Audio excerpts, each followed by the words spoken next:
What's going on, Soul Tribe? I salute the divinity in you, and welcome to my channel, Alchemist.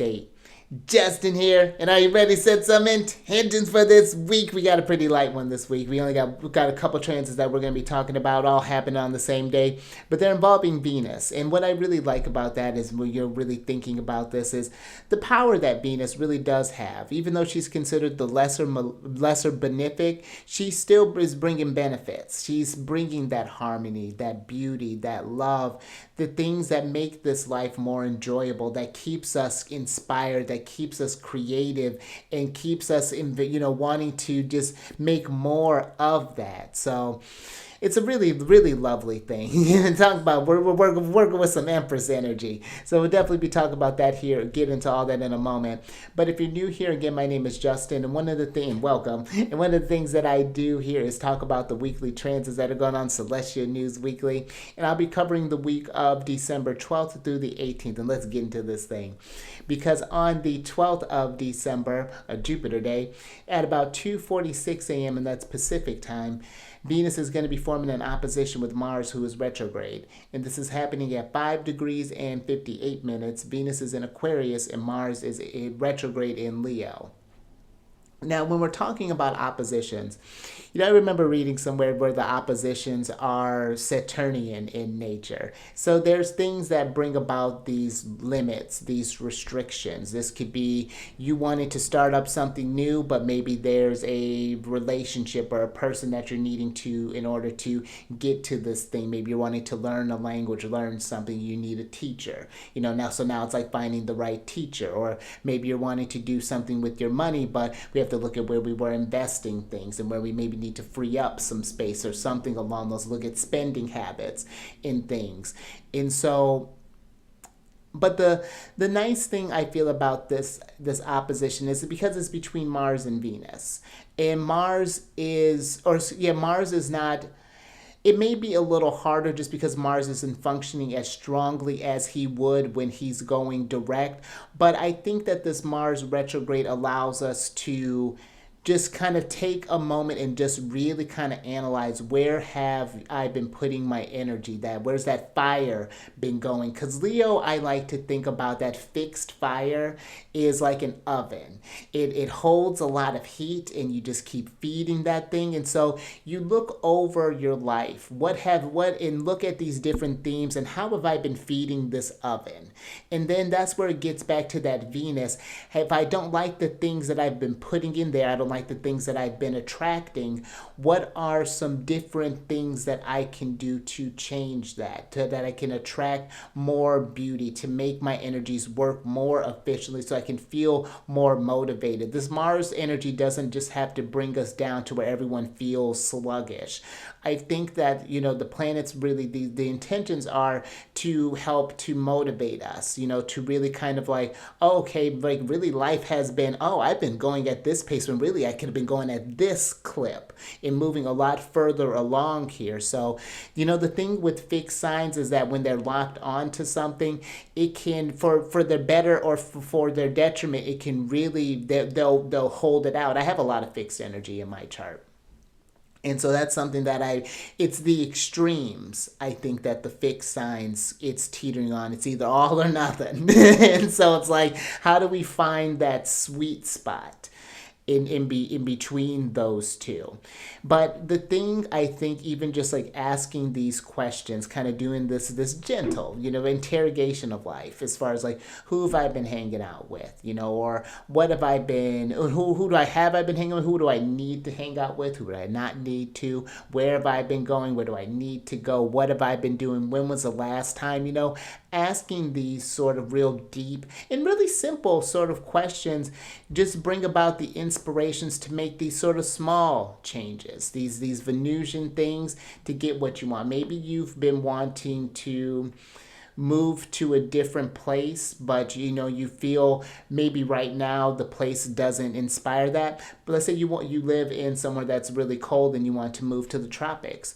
Okay, so start buying some things for the tropics. Maybe go ahead and put some like flowers around your place. Maybe get like a fake palm tree. Something like that. Get a beach ball. Buy some towels, get some shades. Just start getting yourself, maybe book a vacation towards a sunny spot and then go look. You can go look at some stuff too. Those little Venusian steps, those things to kind of focus your mind, that Aquarius, because Aquarius is a great visionary. And I feel like if you can you entertain that idea and then you hold that idea in your head, that Venus will attract that and attract it to, just really, really bring about some positive things towards you, which I think the ideas from that and the solutions for that will start coming when, like right around a little bit later, at about 11:45 p.m., Mercury retrograde is going to be forming a sextile with Venus, and this is happening at 6 degrees and 58 minutes. Venus is still in Aquarius and Mercury in Sagittarius. Now, Mercury is going to be retrograde for only a couple more days. Mercury goes direct on the 15th of December. So, depending on when you're watching this. So, while, you got Mars, now Mercury's getting ready to kind of wake up. I think that this week is going to be one where it's like, okay, I've gotten the idea, I've seen the obstacle. So now let me just maybe let's make a checklist. On this day, I'm going to start doing this. And then I'm going to do this thing and do this. And maybe you're just starting a little ritual each day, something like that. Let's say this is falling in your 6th house and your 12th house. Maybe you've been feeling a bit depressed in things. So now we're going to start doing some stuff for our health. Maybe we're going to start doing some exercising. I'll tell you what. I have a very loaded first house, and I've been noticing recently that there are just certain things that are feeling different. And I'm really noticing, especially with like stretching when I'm doing like yoga and stuff, like I'm feeling more connected to my body than I had been in the past. And even in just like working out, I'm feeling it differently. And it helps me work through things. Something about getting in the body helps you to just process other things differently. Helps the energies get unstuck, or at least see where maybe things have gotten stuck or maybe things have gotten tight. So in the sextiles, again, like I was saying, I don't know if I mentioned that they're Venusian in nature.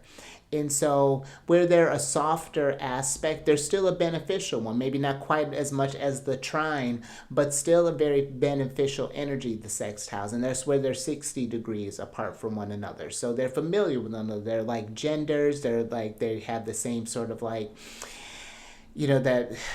that they blend well together. That air is fueling that fire, and it's fueling that mutable fire. That's something that I wanted to bring to a point as well, is that we've been looking at certain things that we've been sustaining in Leo. But when we go from the fixed to the mutable shifts and ends and evolves into the next thing that the cardinal will initiate. So I really like this, and I like this that this is happening right before Mercury is get ready to go direct. So you see what's going on, you get the game plan, and then you start the action once stuff starts moving again. And Mars is going to be retrograde for a while, and I don't feel like there's a need to wait until Mars goes direct to get things, I don't feel like that's a need to where everyone just goes into just like sloth mode when Mars is retrograde. But I do think that be kind to yourself depending on where this is falling. I can see where, especially when Mars retrogrades back into Cancer, I can see this as maybe if we don't start these things, that maybe some frustrations come up, or maybe as you start it up, maybe there, of course, what life does, there may be some little hiccups and bumps along the way. And it's sustaining that thing even in the hiccups, even in the frustration, keeping the momentum going. Because sometimes that adjustment period can be a little rocky, but once it's locked in, it'll be locked in. There's some things I've just kind of getting over through a slump.